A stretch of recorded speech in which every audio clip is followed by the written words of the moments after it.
bah après cette première petite nuit dans la tente d'été, je vous présente la vue.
Jules a eu un peu froid, mais il fallait s'y attendre. On a quand même très bien dormi. En posture, Julio Rodriguez. Eh bien, c'est une nuit plus fraîche que d'habitude. Mais c'était une nuit quoi. Ah ouais, là tu t'es fait prendre un vent sévère. Hein. Ouais. Non, arrête, tu lui as dit merci. Quel connasse. De toute façon, je déteste les vaches. J'avais oublié que je détestais les vaches parce que c'était toutes les putes. Ils sont trop mimi. Les bébés.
Ciao, va bene.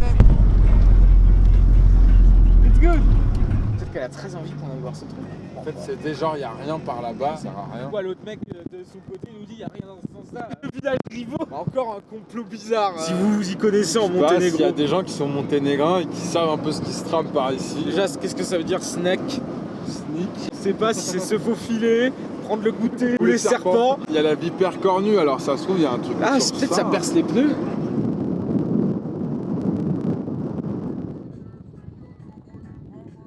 Understand, do the tour. Understand. Voilà la pauvre.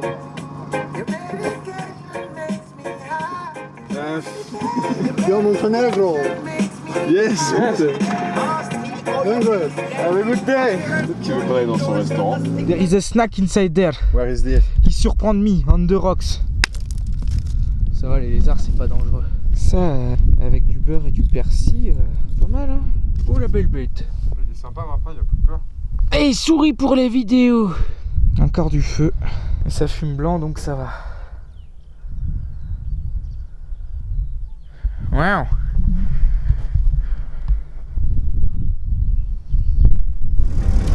Possible. Le retour de la neige, eh oui, eh oui. On passe par l'école.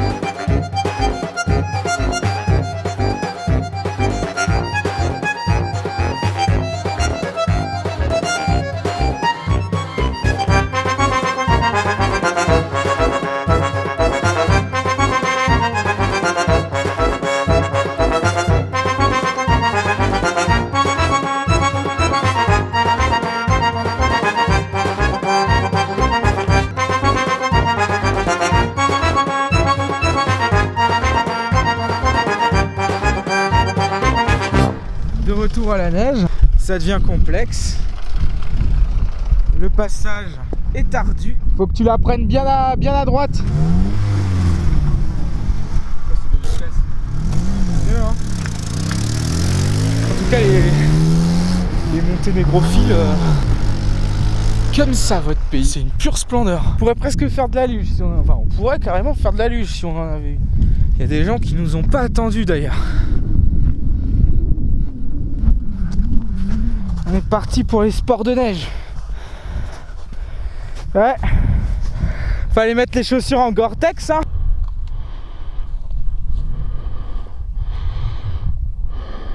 Ouais, imagine, tu te fais ta petite rando, là, tu montes tout en haut, puis là, tu repars en parapente jusqu'à la mer, en 3 jours de parapente. Incroyable, non? Qui veut me sponsor pour le faire? Alors, Jules, t'as oublié tes après-ski? Putain, c'est pas pris pour Gore-Tex, c'est pas pris. Hein? Ils sont où tes moon boots? Ils sont pas là, ils sont sur la voiture. Ah bah super. Sur la voiture, bah moi j'ai froid au bipied. Bon bah tant pis, Jules veut pas gonfler de matelas pour faire de la luge. Vous le haterez dans les commentaires en mode chasseur alpin. Hop, hop, hop, hop. On se fait un peu stopper par le col parce qu'il y a de la neige en pagaille. Et ça va prendre des heures, Jules. Ah ouais. Tiens, il est où le type avec sa grande pelle là? Bon bah, demi-tour non? Bah ouais. Bah c'est ça qu'il disait machin truc. Les couilles là? Bon arrête. Bah si. Avec ses cravates là? Ouais. Ah, on est vachement trop loin de chez lui pour aller là-bas. Étant donné qu'il n'y a qu'une seule route. Non mais surtout s'il y a lui là, il y en aura plein d'autres après. On n'a pas la pelle Décathlon. Faites une pelle des 4. Faites une déneigeuse portative. En collab avec Milwaukee. La route de col est inaccessible, donc là on doit refaire un gros détour jusqu'au canyon de ce matin et d'hier pour reprendre la grande route qui contourne la montagne et revenir de l'autre côté.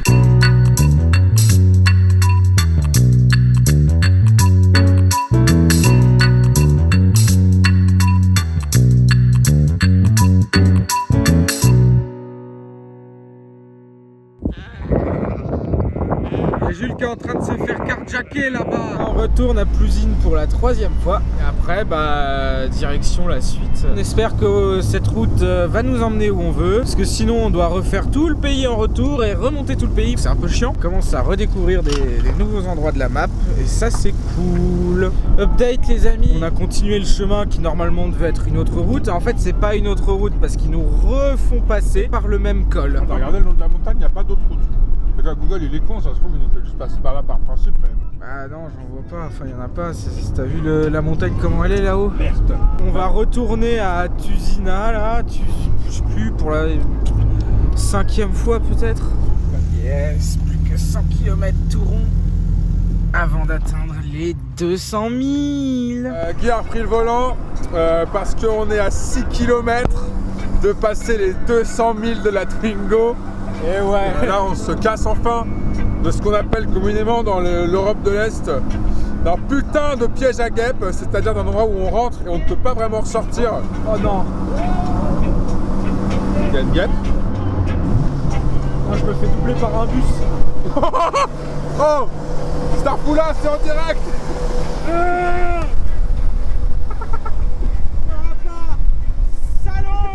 La question se pose, pour qui se prennent ces enculés en bus? Là on se dirige vers je sais pas où. Oh sa mère.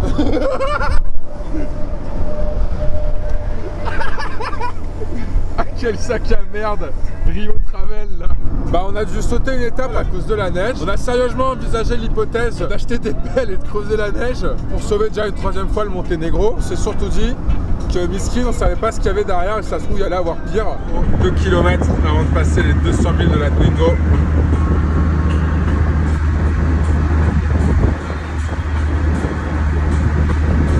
Qu'un kilomètre. Hop hop hop, 1 km. On va pas la rater, on va pas voir le paysage mais on s'en fout. Ça devrait arriver incessamment.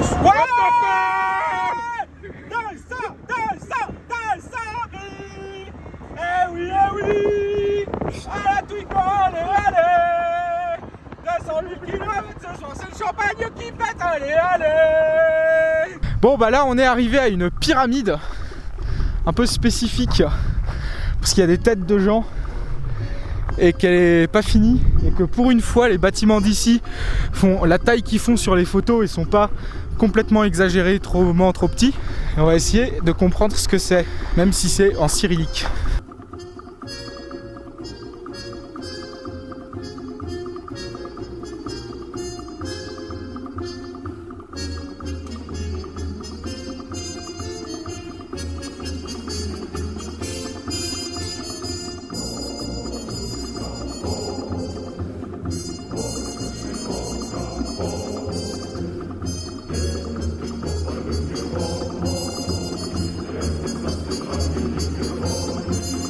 C'était un mausolée. Jules pense, et je suis plutôt d'accord avec lui, qu'ils y ont enterré le communisme. Et puis c'est stylé parce que c'est aussi, ce truc-là est dans un cimetière. L'espace est spécifique quoi. On voit les montagnes derrière qui juxtent la pyramide, c'est assez cool.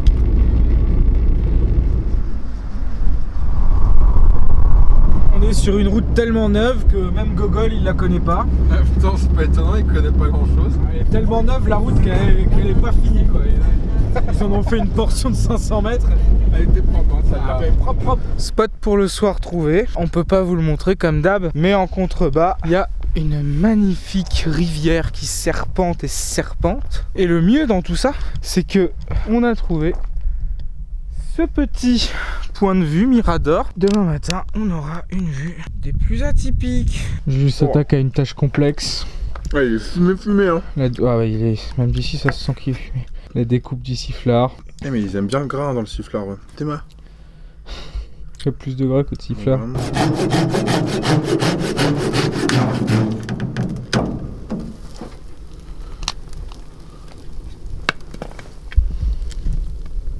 Et bonjour à tous, nouvelle journée. moi j'ai privatisé ce lieu, ok.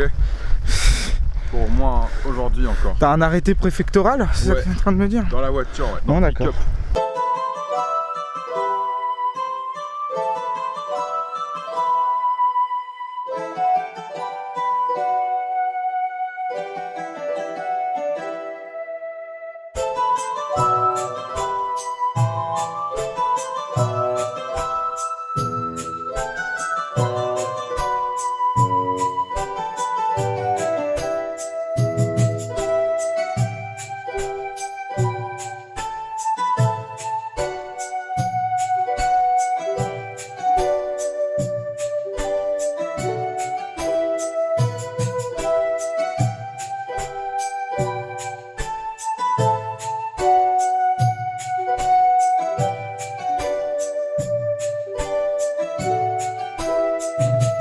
Bon, on est arrivé à notre premier spot de la journée. C'est une ancienne école, toute peinte.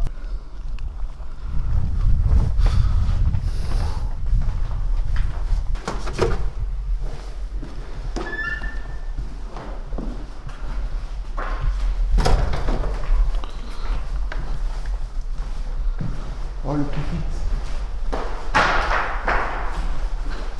Avec des casiers.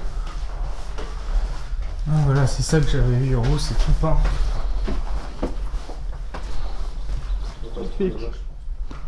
Imagine avoir cours dans une pièce comme ça. Waouh. C'est beau, c'est beau. Il en faut trop. Ouais, t'inquiète. Ah ouais, la terrasse. Waouh.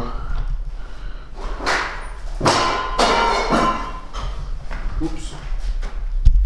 Oh, le petit théâtre de l'école, en bas. Avec la petite scène, le petit spectacle. Les notices. Quand j'étais petit, j'adorais les notices. Une passion, j'en ai récolté 23 mètres cubes chez moi. On va commencer. La notice du lave-vaisselle de mes parents. Non, plutôt celle de ma première RC. La Carson Greenfield Extreme Destroyer. On s'apprête à aller visiter une mosquée. On a dû se mettre t-shirt à manches longues et les pantalons alors qu'il fait chaud. On a encore communiqué avec un type sans vraiment trop comprendre ce qu'il voulait. Bon bah là on attend 5 minutes le temps que la prière se finisse. Et ensuite on va avoir le droit de rentrer dans la mosquée.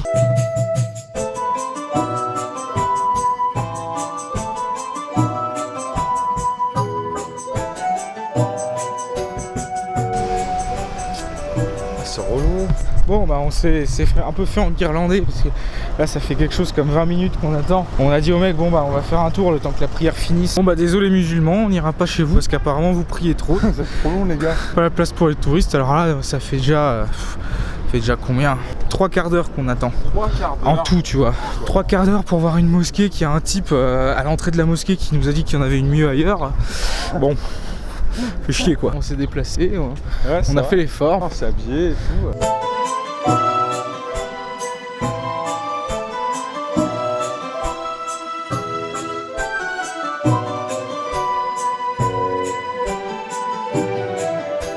Là on a vécu le contrôle de police le plus rapide de ma vie, le plus facile de ma vie. Il suffit de dire hello.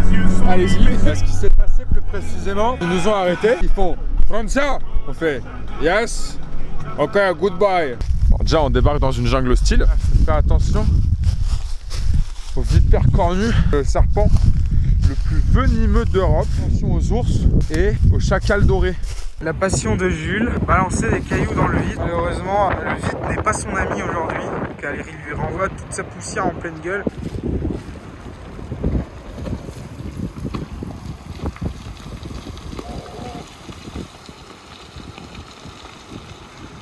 Oh. Ouais. Strike. C'est le plus beau depuis le départ celui-là. Bon bah nous voilà dans un nouveau lieu, le dernier de la journée. Un nouveau petit monastère qui a l'air très joli, perché entre les vallées de Tara. Oh, c'est des communistes. Je sais pas si c'est communiste.